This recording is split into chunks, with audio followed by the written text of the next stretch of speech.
So first of all, right now, what is your weekly routine as a Mugen Juku instructor?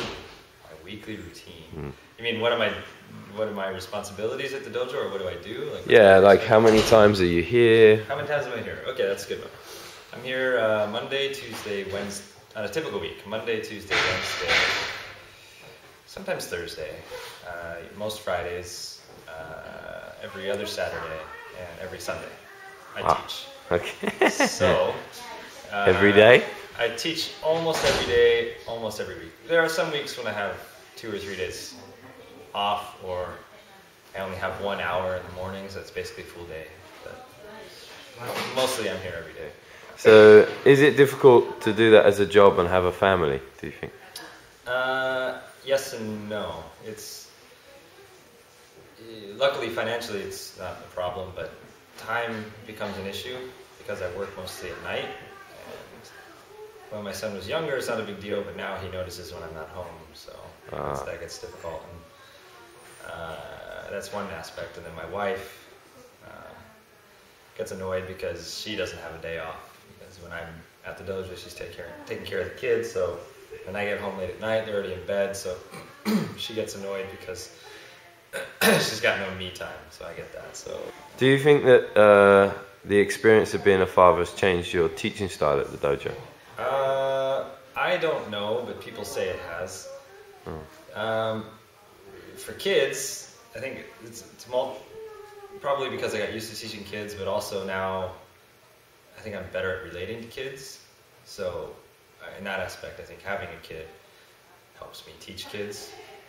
Understand them better. Yeah, understand them. Do you think that since you've had your son, that your idea of Aikido's changed? Has your feeling in Aikido changed? Oh, that's interesting. I think my idea of Aikido has evolved. Certainly how to teach it has evolved over the years.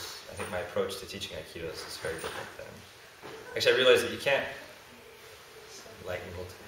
actually teach Aikido. Teach the basics and give them the tools, which are maybe sort of common to all martial arts, but the way you talk about the basics and the way you approach them and the environment you create in the dojo is what's going to help lead the students to what you want them to become and sort of discover the principles of Aikido. You can teach them. Yeah. So from that, what's your next step now for 2016? What's your... well, I'm moving to Tokyo now, so I'm going to... I've spent the last 6 years, my original plan was just 1 year, but I've spent the last 6 years, fortunately, teaching Aikido as an occupation. Due to some other personal circumstances, I'm going to be moving to Tokyo, and so I'm going to take a normal job again, back to the office. That's going to be a big change.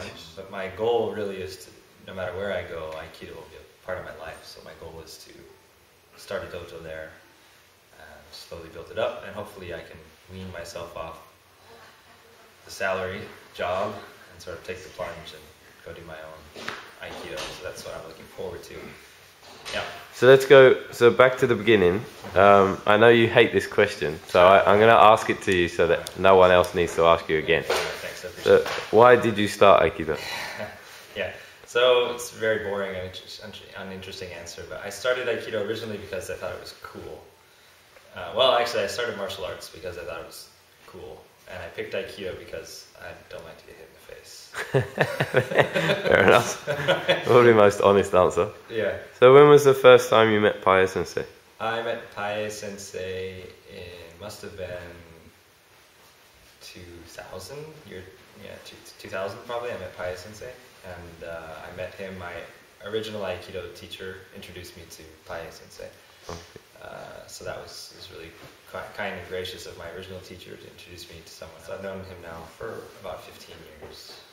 Okay, wow. Yeah. So what was training like then compared to now? It's totally a different world. Yeah. I mean, in what way? It was a hobby. Oh, something okay. I did after work. Had no sort of... I still don't really have any designs or a specific goal with Aikido, but yeah, then it was just a hobby. Just once or twice a week, you come train as much as you can. It's totally a different world. Now it's not only it's my job, but it's It's like an amateur and a pro. Oh, So okay. that's the best way I can describe it. So would you say Pyar Sensei is more serious now than he was in America? Has he changed in the way he teaches? Well, the interesting thing about Pyar Sensei is that he's constantly evolving.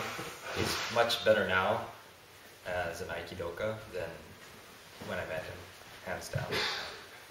He was even better than, I think he's even improved over the 6 years that I've been here, which is really cool, that the teacher is still evolving. Yeah. It's really cool. So Pyar Sensei is very famous mainly because of his relationship with Shoda Sensei and how close they were. Yeah. And from an outside observation, I would say that maybe yours and his relationship are very similar to his and Shoda Sensei's relationship. How would you comment on that? Well, I mean, times are very different now.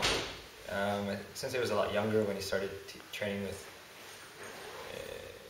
at Hombu in the sort of, he started as an Uchideshi. He was much younger, and I think in many ways in daily life he was much closer to Shoda Sensei. And I think it was basically mainly due to circumstances. One, that when Sensei came to Japan and stayed, he was completely reliant upon the dojo, more so than I am now, more than just a job. He really couldn't stay in Japan without the dojo.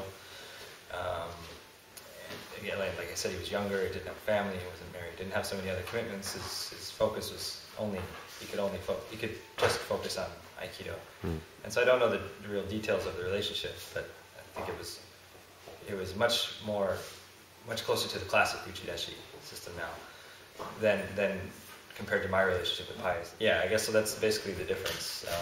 Because I'm not living at the dojo. When I first started, I was training with Pyar Sensei. I guess that's a better way to approach the question. When I first came to Japan, things were different. The dojo was smaller. It was a much smaller community, and I was training with Pyar Sensei pretty much every day, and several times a week. It was just one-on-one lessons. Wow.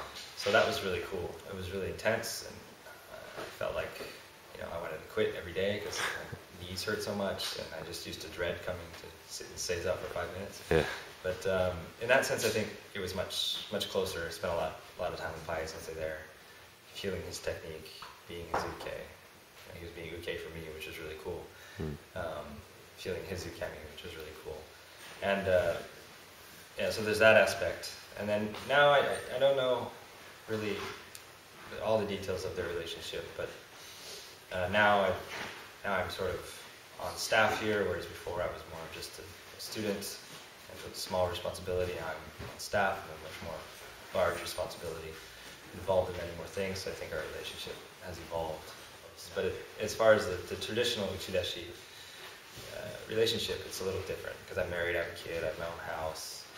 But we've had discussions before about the kind of spiritual side of Aikido, and that doesn't interest you so much. So is that still the same, or do you think you're getting more interested in it? Or? No, I'm not so interested in the spiritual side of Aikido, but I don't want to discourage anyone from pursuing that if that's what they're interested in. Like I said before, back to teaching Aikido. I want to continue to evolve, find ways to teach Aikido to where it makes sense for people today. I don't want to put too much spirituality into it because I don't want to scare people off with that, and I want people to sort of arrive at their own conclusion, like what is Aikido for them. If they want to make it a spiritual thing, that's fine. You said there you want people to find out what Aikido is for them. So what's Aikido for you? That's a good question. In a lot of ways, I think it's an approach to something. I heard Pyar Sensei say this maybe more than 10 years ago. At the time, it made no sense to me. But he said the waza is not Aikido, and I was like blown away. I was like, why are you doing it? And he said it's just a way to learn Aikido. So I've come. Aikido is just, I think Pyar Sensei coined it well when he said in the previous video that Kenji took, but it's life. It's a way to connect with people,